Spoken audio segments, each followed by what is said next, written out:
Dia de recebermos Eduardo Vanin, analista do Complexo Soja e diretor da Agriinvest. Bom dia, meu amigo, seja bem-vindo. Fala, Carla, tudo bem? Tudo Então bem com vamos plantar você? só sementes chinesas? O que você acha, Vanin, dessa notícia? Eu acho que é bem natural. Natural não quer dizer que é bom. Mas é bem natural. É o que nós vivemos no carro, no mercado de carros, Faz é, sentido, né, por, Vanin? por muito tempo. Quer dizer, vamos pensar na Volks. Os carros são produzidos aqui, são vendidos aqui, mas quando se trata de uma atualização de software, de qualquer coisa assim, modelo novo e geração nova, e não sei das quantas, tudo vem lá de fora. Quer dizer, a inteligência, a criação, tudo é remunerado não aqui, mas fora do país.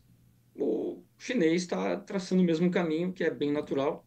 Agora, ruim, claro, para as concorrentes, já que se daqui a pouco alguns compradores chineses só pedirem variedades X, Y, Z, que são produzidas, por exemplo, pela Syngenta, que hoje é Chen China, então, quer dizer, aí nós vamos ter um problema, não para o produtor, de repente, mas para as concorrentes, claro. Né? No final, sei lá se é bom, vamos ter menos opções para o produtor? Pode acontecer. Vanin, isso é como você falou, é natural, faz sentido vivermos esse momento, não quer dizer que é bom. O que quer dizer na prática? Que a gente pode ter uma mudança na forma de fazer as coisas ou na forma de fazer comércio. Nessa relação, qual ponto te preocupa? E o quão perto você acha que a gente está de viver esse momento? Eu diria muito perto, desde que nós tivemos essas aquisições gigantes que nós vimos nos últimos anos, levaram alguns anos para a coisa se consolidar, mas na medida do tempo eu acho que é natural, natural. Acho que o 76% do que nós embarcamos de soja esse ano foi para a China. Então, de repente, você começar a ter algum tipo de exigência por algumas variedades de soja ou limitação de outras, enfim, seria uma coisa natural de acontecer. Para o produtor, talvez não mude nada, mas para as concorrentes, claro que sim. Bom, aí você vai ter um mercado de venda de semente que tem uma margem muito boa e é um mercado bilionário.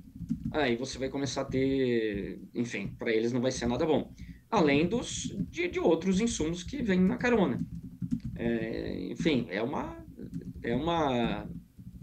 não é uma sacada, mas é realmente natural que isso venha acontecer. Para o produtor, não sei se vai mudar muita coisa.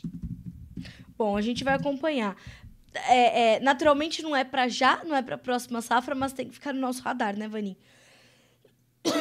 Com certeza. Esses assuntos, eles vêm e vão. Por exemplo, se falou muito, por que que nós temos que continuar precificando a soja em Chicago? Poderíamos precificar Sim. ela em Dalian?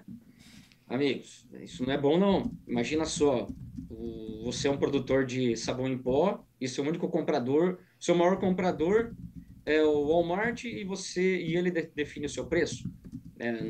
Não é bom isso. Então, quer dizer,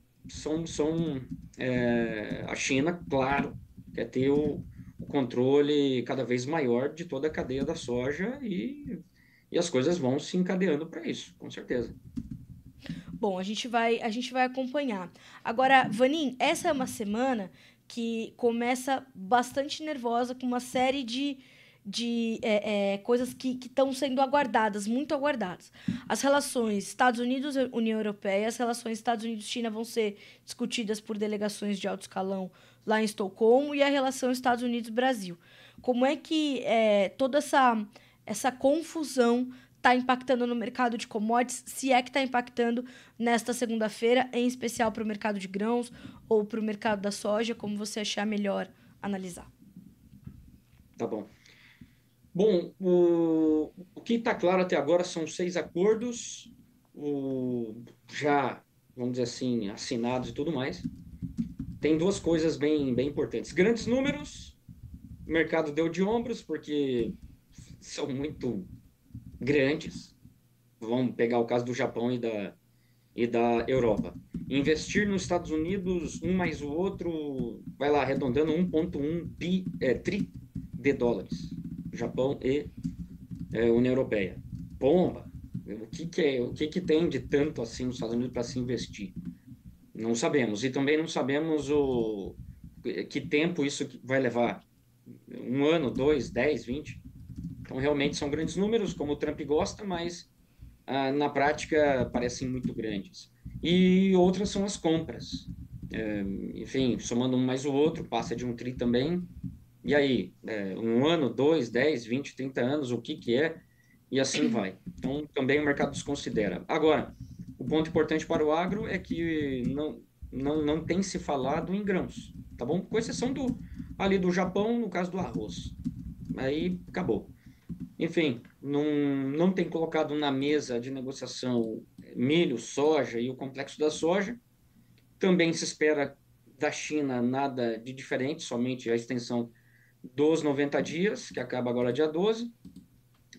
Talvez entre o fentanil, excesso de capacidade na China, que é uma verdade verdadeira total. Então, realmente, inclusive, Xi Jinping falou semana passada sobre esse problema, esse desafio de reduzir o excesso de capacidade e a guerra de preços no mercado chinês. Então, é uma preocupação deles também. Bom, é uma grande frustração para os agricultores nos Estados Unidos e tudo mais, porque grandes acordos, grandes números, mas não se colocou na mesa milho, soja e o óleo o óleo não, mas o farelo de soja. E o trigo também. Aí deu no que deu. O clima tá pitelzinho e assim segue sem muitas novidades. Em relação à China, como falei, não deve trazer grandes novidades. Não, como, minha opinião, como até, a China está pagando 51% de tarifas novas, fora aquelas lá do primeiro Trump, que deu uma média de uns 14%. Então, se você pegar um mais o outro, vamos estar chegando aí, passando já de 65% de tarifas, comparando a 2017. Certo. Não trouxe ainda impactos de inflação. Se você pegar lá o PPI, que é a inflação ao produtor, empresas, nos Estados Unidos, caiu, está caindo, tá bom? Então, não há motivos para se preocupar até agora com inflação, impactos inflacionários. Parece que as empresas absorveram esses aumentos e a taxa de câmbio também valorizou o yuan. Quer dizer, tá, enfim, não sei por que o Trump reduziria as tarifas, que daí a China, como a gente tem visto, acompanha o que os Estados Unidos faz, sobe, sobe, baixa, baixa, também não parece que vai baixar sozinha as tarifas, por exemplo, sobre a soja de 10%. Aí, um mais o outro, nada acontece e a equação continua zero para a soja. E aí, Sim. até semana passada, de junho, até semana passada, 8 semanas, no ano passado, a China já tinha comprado 30 barcos nos Estados Unidos para a safra nova. E esse ano, Ling, quem não sabe aí, chinês é zero, tá bom? Zelo de soja total e vai vivendo com o que tem. Brasil embarcou bastante na Argentina, agora a gente tem a redução das retenções. Aí tem esses 2 barquinhos de farelo Na que semana estão aí. passada, o USDA brincou, né, o Vanim? Com a cabeça da Ah, rapaziada. Ah, comprou, China comprou milho. Não. Ainda era época de festa junina. É mentira, é a Coreia. até coloquei lá no meu Twitter, lá falei, duvido, nada a ver. Aí deve ser Coreia do Sul. E E foi isso foi. mesmo, porque Coreia do Sul tinha comprado na madrugada 4 barcos Sim, da, dos Estados Unidos. E aí foi tudo Coreia do Sul. pois é. O Vanim, e sabe uma coisa que me chamou a atenção também nas suas colocações na semana passada? Foi a China comprando farelo da Argentina. Que movimento isso, ou que sinais esse movimento traz para o mercado? Bom, para Chicago não é nada bom. a margem de esmagamento do chinês também não é bom. Uhum. Tem um barco já boiando, embarcou dia 21, ele está no meio do caminho, já passou a África, aliás, vai passar, e deve chegar na China aí segunda quinzena de agosto, algo assim. Então, de olho total, esse primeiro barco principalmente, porque o primeiro barco não foi para uma estatal, foi para empresa privada. Se ele executar direitinho, aí abre bem essa porteirona, tá bom? E o segundo barco, que foi reportado semana passada, embarque em setembro, aí ele foi para uma estatal. Pomba, aí a confiança aumenta bastante, porque se a estatal comprou esse farelo da Argentina, ela também assume o risco da execução. Certo. Bom, nos dois casos, o mercado vai ficar de olho na execução, ver se vai ser desembarcado mesmo esse farelo e tudo mais. Dando certo nesses dois, vamos chamar de experimentos, Aham. e dando certo, abre a porteira, e aí toda vez que o farelo de soja na China subir, Dalian mais os bases internos, e o farelo de soja FOB Argentina continuar essa barateza total, então você abre a porta para essa arbitragem. E aí pode sair muito mais do que dois barquinhos que nós vimos. Pode sair 10, pode sair, enfim, mensalmente, pode ter um programa. Aí o bicho pega, porque, bom, é bastante soja que o Brasil já manda para lá, o esmagamento tá a todo vapor, bastante farelo no spot, e aí você vai somar com, em alguns momentos do ano, farelo da Argentina, claro, se der preço. Enfim, vai deixando os Estados Unidos cada vez mais para depois. Sim. E não é bom para Chicago. Vanin, diante disso, o que, que você está esperando para essa semana aqui no Brasil? A gente tem todas essas peças para montar e entender como isso fica. Mas aqui no Brasil, nós terminamos mais uma semana, que foi a última, com uma força ainda muito significativa nos prêmios. É isso que a gente ainda vai olhar, o tom do nosso farmer selling, tanto para a soja disponível quanto para a soja da safra nova, ainda vai ser pautado nos prêmios? Bom, vamos chegando a uns 74% de farmer selling, mais ou menos.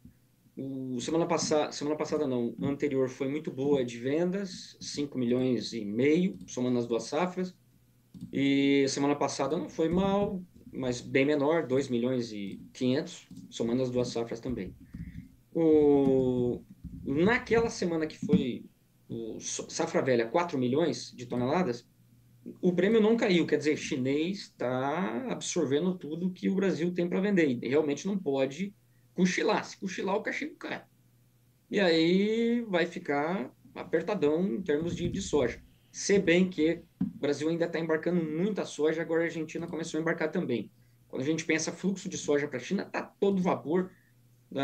Em 15 dias, devem chegar na China agora 8 milhões de toneladas. E em 30 dias, 13 milhões e pouco. É ainda super alto. Mas, se você projetar isso ali para outubro, novembro, dezembro e janeiro, não vai ter aquele repique que tem sempre com os Estados Unidos, em termos de embarque e recebimento. Daí é só para baixo. Então, vai seguir firme. Não tem outro caminho. Prêmios para a safra velha deram uma estabilizadinha, até porque não tem margem na China para pagar mais. E aqui no Brasil também está capenga. Então, mas assim, é firme, não adianta. Por dois pontos. Primeiro, pelo farmer selling, que já está avançado.